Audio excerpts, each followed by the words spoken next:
Hello and welcome to another one of these fabulous recordings. Well, I hope you're finding them fabulous. I most certainly enjoy doing that. I'm with my wonderful friend and colleague Dionne Payn today, who's going to be speaking to us about the correlation between affordable housing and commercial real estate. Now, Dionne is in the space of balancing economic growth with social responsibility. So, Dionne, thank you so much for joining me. And in 30 seconds, tell us a little bit about the wonderful Dionne Payn. Okay.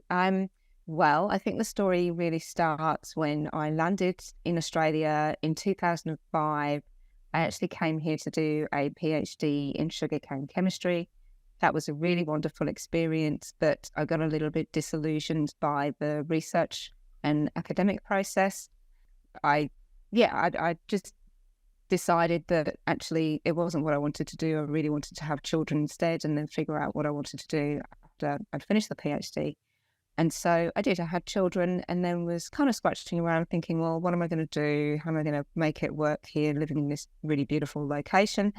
And that was when I fell into property development. And I did a few small property developments and then landed in an affordable housing project, which was really a pivotal moment for me because I understood how I could make money on one side, but also do something really meaningful for the community on the other. And so since then, that's the space that I've been playing and working in, affordable housing, either through development or through raising capital for developers that are creating those kinds of projects. Okay. So that is quite a far leap from what you were doing in the cane fields. Tell us a little bit about what is affordable housing. Let's start there. Okay, well, we kind of have an idea that affordable housing is providing housing for people that are really on the down and out. And that's actually not the case. So affordable housing, the definition of it is that it's no more than 30% of a person's income. And then you get different levels of people on low incomes. So you get some people that are earning less than 50% of the median salary in the state. And then you get people that are earning between 50 to 80%, and they're sort of moderate income earners. So affordable housing. Yeah, would those people that are on the low spectrum still, would they classify for affordable housing?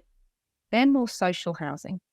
Okay, so it's not affordable housing. So there is a differentiation between affordable housing and social housing. Okay, correct.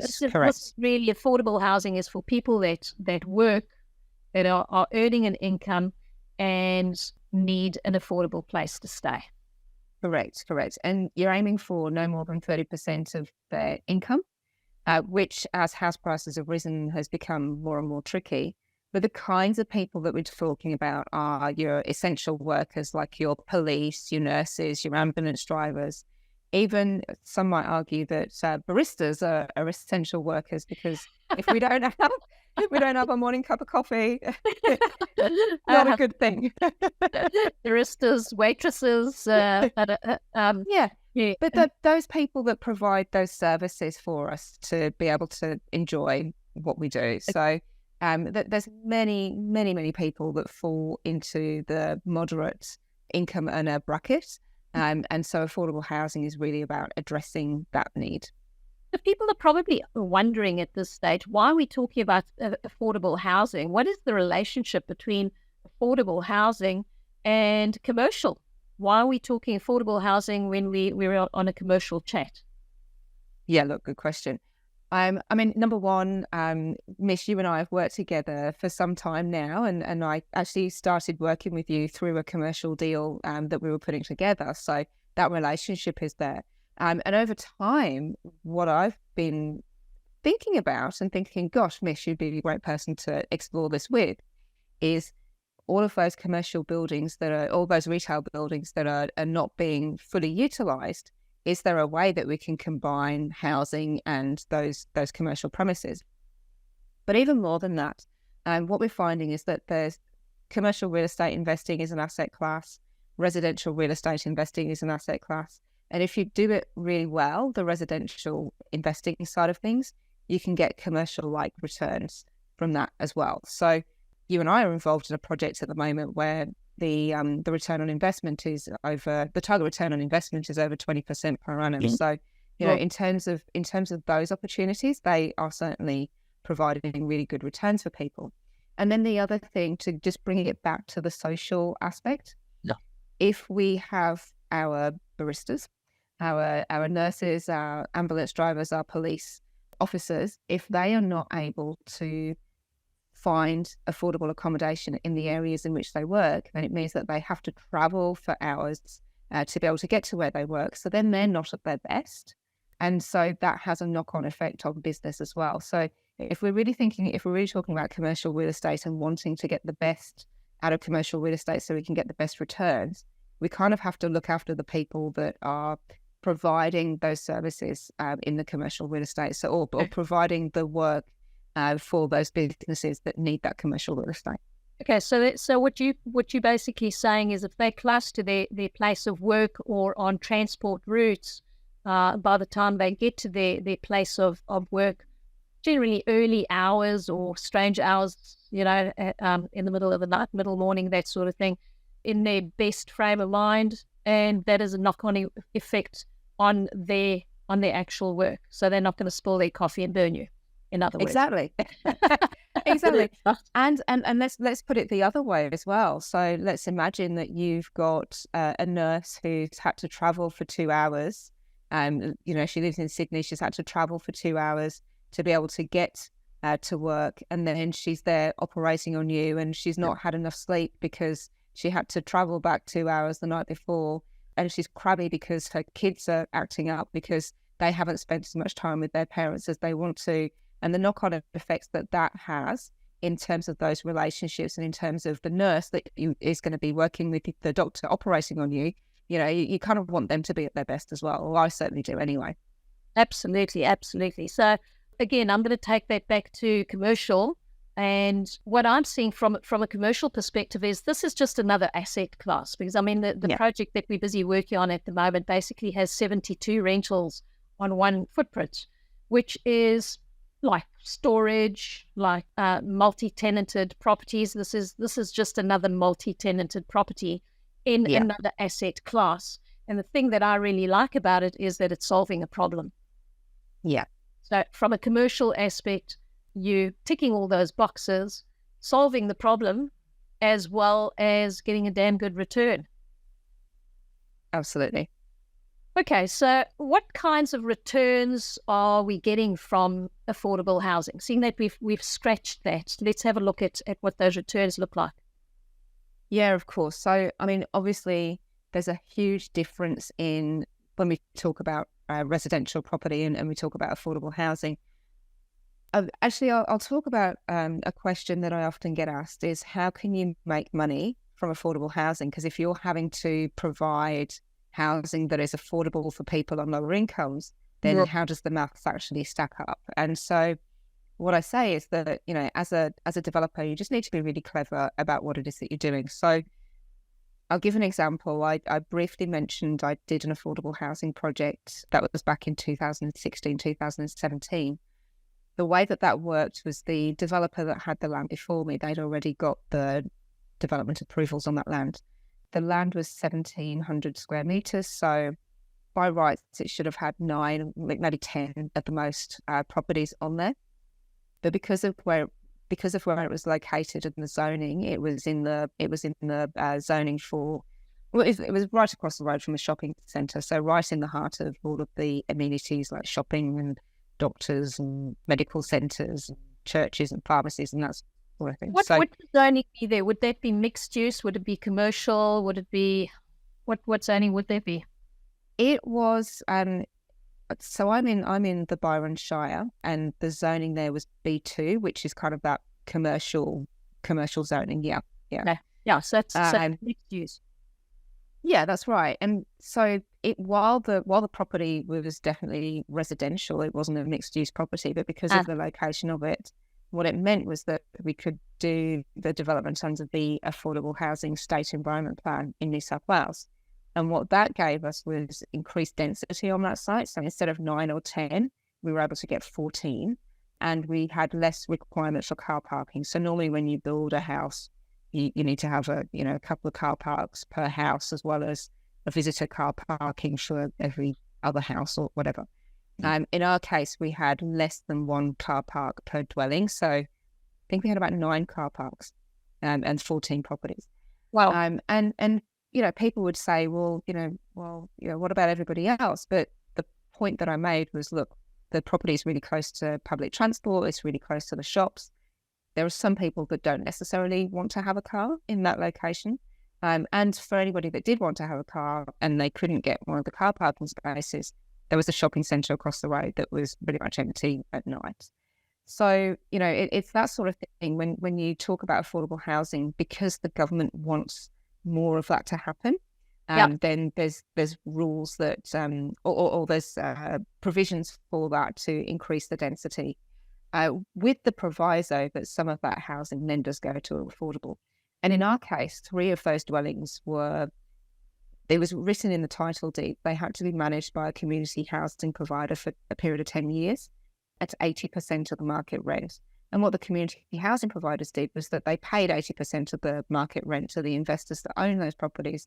But then for anybody that couldn't quite get to the 80% market rent, they also went to the government and got subsidies for those people. So, that was a really good case of having government-backed tenants in those properties and therefore shoring up those returns.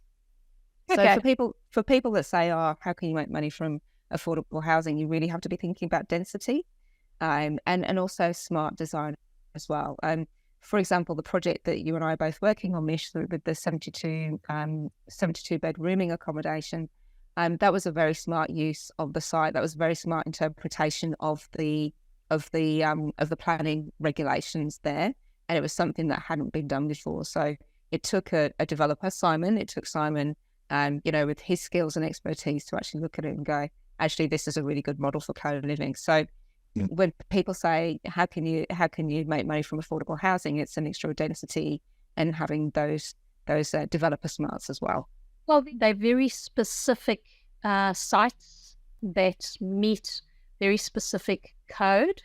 And again, speaking to one of Simon's team, Owen, he just says it's code accessible, and you're 100% correct. It's in the correct position, and basically stacking up more than what the average developer is doing. So I think it's quite an exciting space to be. And again, I'm taking it back to commercial being a different commercial asset class. It really is something outside of the box. I almost see in my mind a jack in the box popping out. It really is. Surprise! Surprise, yeah. You can get more out of the site. So, for our investors, and what we always look for is to maximize space and to squeeze every single dollar that we can out of the site. And I think that's what they've done here. The vehicle happens to be residential, which is housing, but the other side of the vehicle is that the entire project is run as a commercial development, isn't it? Yeah. And in terms of finance, it's commercial finance. And in terms of the returns, I mean, it's exceptional returns that you can be getting 20% plus out of residential properties. It's residential properties, but commercial asset. Yeah. So I think that is a fantastic relationship between the two. So let's talk a little bit about the risks and providing affordable housing and the risks, because a lot of people look at that and they say, affordable housing, are going to create slums. We've heard that come up a couple of times. What's your take on that, Dionne? Oh, the slums? Yes. Look, it's a really good point. Number one, it comes back to being really clear who is the market that we're catering for. And so, we talk about the essential workers, so your nurses, your ambulance drivers, your police. It's the we're not talking about the very low income earners here. So that's one aspect. We're talking about, in terms of the clientele. The other aspect is, I remember as well when we did the townhouse project, the affordable townhouse project, and just talking to the community housing provider and saying, his sentiment was that you never want to make all of a development affordable housing, in terms of you want to have a mix. So you want to have a mix of private individuals as well as providing affordable housing as well. And in that mix, it provides like an aspiration for people to rise into. So if everybody's, I'm just trying to think of a really kind way to say this. So it's basically living somewhere that's inspirational because everybody else is keeping their lawns neat and tidy, and so that makes people want to keep them. I think it's taking pride in your habitation that ultimately could become yours. And yes, correct me if I'm wrong, would these properties that we're looking at ultimately be available for the inhabitants to purchase? In this particular project, no, but I'm certainly looking at other projects where that can happen. And there's some really exciting innovation in this space. I say it's exciting innovation. It's exciting for Australia. It's been happening in the UK for a long time and other places as well. But looking at what we call land lease communities. So the thing that's expensive in real estate is the land. Yeah. So if you can separate the cost of the land from the housing, you can actually end up with quite cheap housing. So quite cheap, more affordable, I should say. So in those land lease communities, if you as a developer or as an investor are owning the land and the value of that land goes up, then that's a great outcome. But actually the value of houses decreases. That's why we have depreciation, right? So in that way, that separation just means that people can have their shelter and have a safe and affordable place to live. But the value of the land is what goes up. So that's another way that you can create that affordable housing as well. So it's affordable to live in, and then the land increases in value. And I say this, I was talking to my mum. My mum is in the UK and she's just about to move out of her property because she's downsizing. And she has her house is leasehold, but then she was able to get the freehold part of the lease, the land lease. And because she'd been there forever, I wasn't quite born in that house, but not far off. The actual land lease component of it, the freehold component, was actually pretty cheap. So it's there's certainly ways that it can be done really equitably, is what I'm trying to say there. All right. So there are various avenues in it, effectively. What about risk when providing affordable housing? Now, we were talking a little bit earlier, and high risk with regards builders defaulting, projects collapsing. We hear about developers that are going under all the time. Every second day we're hearing about, and it's not just your smaller developers, it's your bigger developers, it's your builders that are going out of business. What can you offer around that topic? Yeah, okay. So, I mean, look, you've got all of your normal property development type risks anyway. The economy risks and sales risks and market risks and the risk of builders going broke. So there's certainly all of those things. It's really important to identify what those risks are, and then for that developer to come up with ways to mitigate some of those risks. So that none of this is new, but then you get risks like the pandemic. Who would have predicted that? And so those things do come out of the blue to a sense. But if you've got the bases covered, then it just means that people can sleep a lot easier at night, because things do go wrong. There's a lot of moving parts in development. But if you've taken care of most of it, then the things that pop up that you're not expecting, so when it's a little bit easier to deal with. So when you're talking about the basics, if you're taking care of the basics, are you referring to that your entry level? So in other words, the cost of the land would be your entry level. So that would be reasonably cheaper. I'm going to use the term cheaper than if you're buying, let's say, commercial land, or land that is zoned for high accommodation, you're buying something that's zoned for 20 stories, you probably find that your land, you're going to pay a lot more for your land than if you buy something that is zoned for 3 or 4, units. Yeah, too true. And okay, there's a couple of things here. One is you've got to look at your own level of risk tolerance. So some people are quite risk averse, and therefore, going into an apartment type development deal just isn't going to work for them because they're not going to have a great night's sleep with that. And then you've got some people who are more risk tolerant. So definitely playing into where your risk tolerance is really important. There are different projects come with different levels of risk. A lot of risk can be mitigated against through really thorough due diligence. It kind of doesn't matter whether it's a small project or a larger project. The smaller projects can go awry, as well as the larger projects as well. It's probably with the larger projects, there's just more noughts attached to the size of the mistake. But get anything to do with property is sort of large digit an investment. So you definitely want to make sure that you've done all your due diligence and got all your ducks in a row before you get started or before you work with a developer that's going to do something like that. I'm going to throw my 2 cents in here about what about like in this case scenario, who the developers are, who the builders are, who the partners are, and how does one achieve a 20% return on investment for our investors out of a residential development? Well, definitely looking at the developer's track record and making sure that they've been around for a number of property cycles, and so they've ridden the rises as well as the lows, and they're still standing. That's a really good sign. So really looking at the developer's track record and talking to investors that they've worked with before, just to find out what other people are saying about them as well. I think that's really important. In terms of the team that they're working with, because there's so many moving parts in development, you want to make sure that the developer has got a good team around them as well.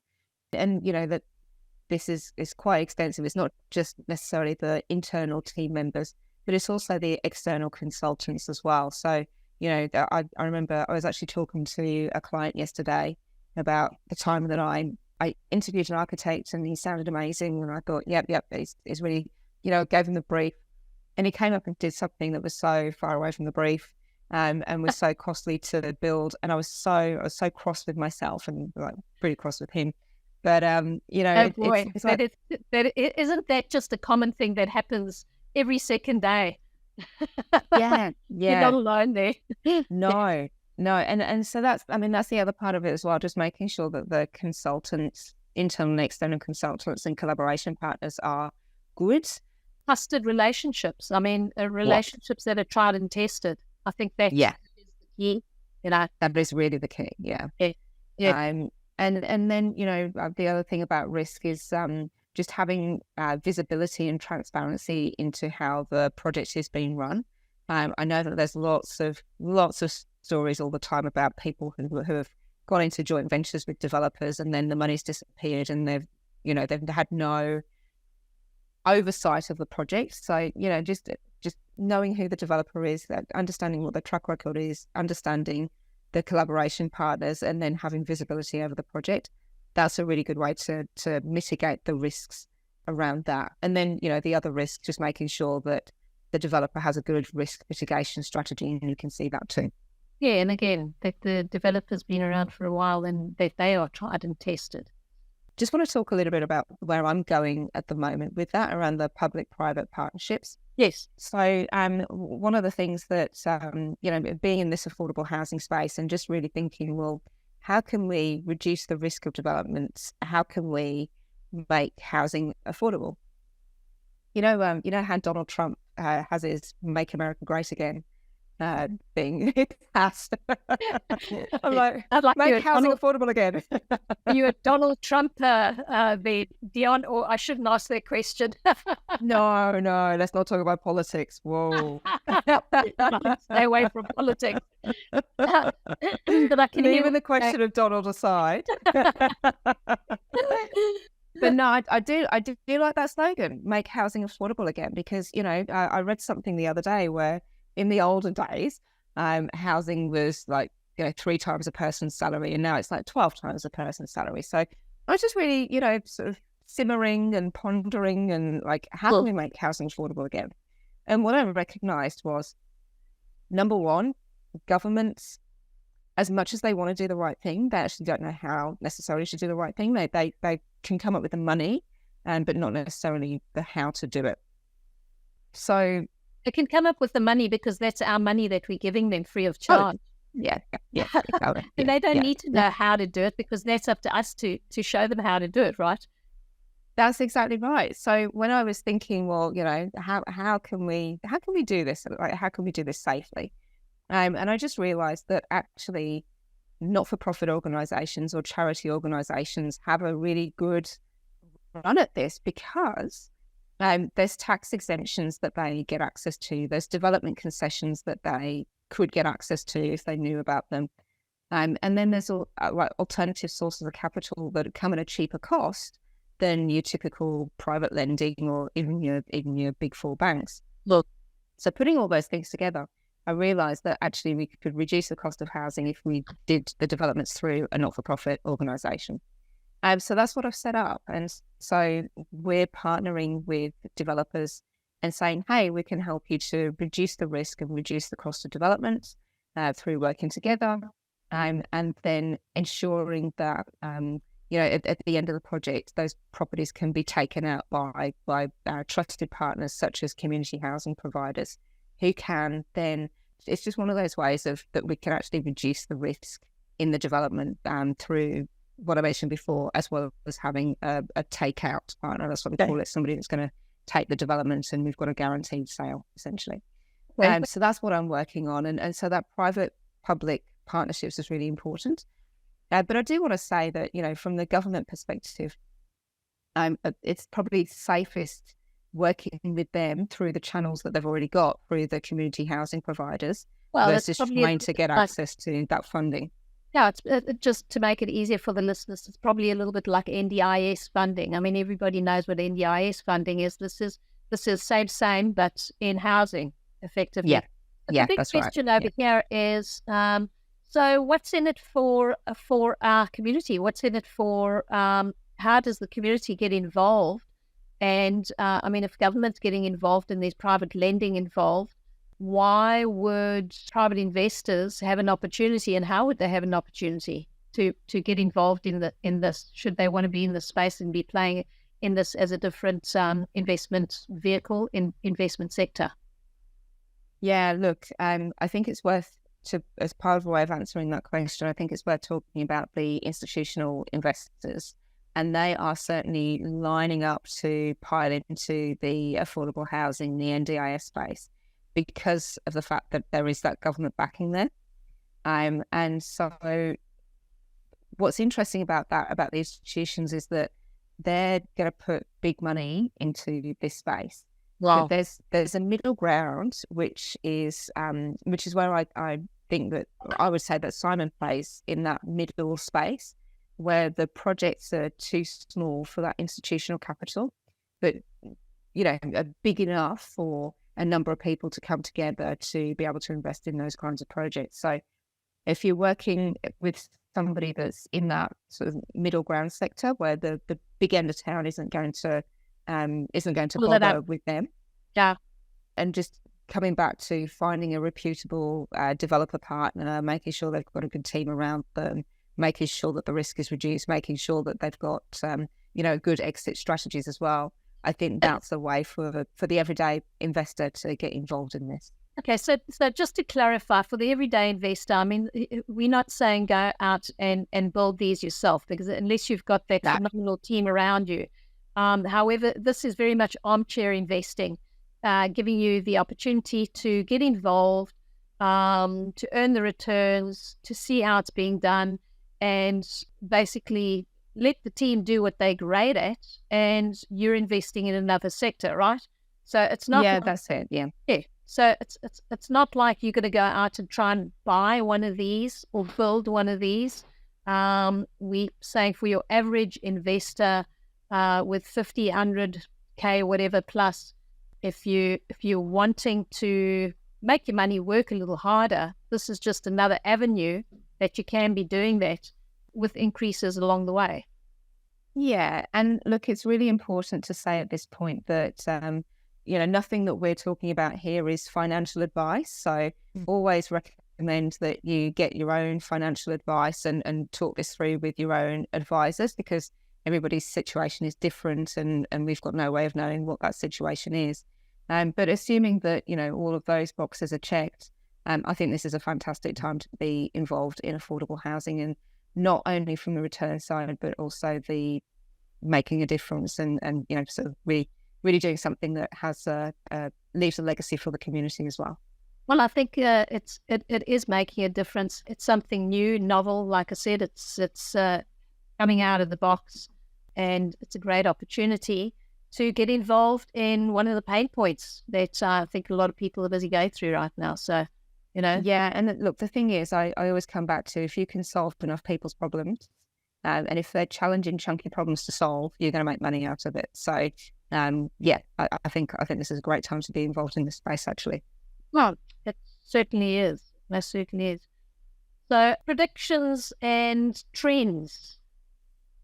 Yeah, look, I think it covered everything, really. I think, what I was planning to talk about there was just around what's happening with the government, what's happening with the Housing Australia Future Fund, the amount of money that's coming into this space, and the big institutions that are getting ready to be involved or are getting involved. So, yeah, I think that the opportunity is really about working with developers that are, big enough to be a professional outfit, but small enough to not be, the institutional investors aren't interested in them. And finding those partners is a good strategy, I think. Do you see this as something that's going to be popping up all over the place? Do you think this it's something that from my perspective, I almost see it as something that's hatched, and a lot of people are going to be wanting to jump in and do the same or similar type of thing as trends go.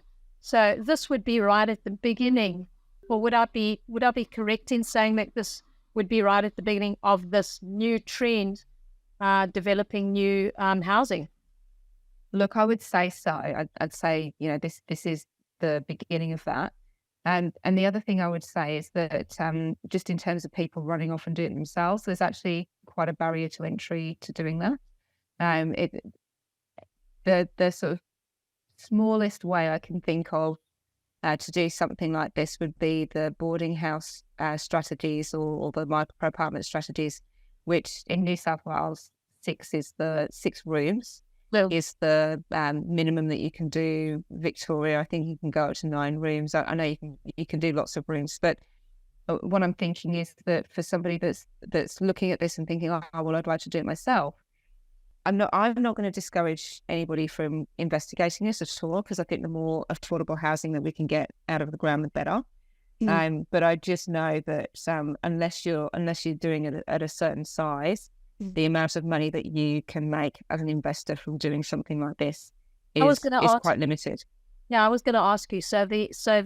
And that's really capping it off, because it's a numbers game, just like a multi-tenanted property. It is a number game. It's mitigating risk. The more tenants you have, if you have a 20% loss of tenants, you've still got 80% paying your rentals, which is your where your cash flow is coming from. And in this case, as you were saying earlier, you could maybe only put 12, or I don't know how many you said in Melbourne, on a block of land, whereas doing what's being done over here, you're putting 72 units on the same size land. So it's risk mitigation, costs a little bit higher, but your returns are phenomenally higher, if you can get there. So, but it's that level of skill that you need, to go from 9 or 6 to 72. There's quite a jump in terms of the amount of skill and experience you need to have to be able to pull that kind of thing off. And your team, your team, that's right. Around you.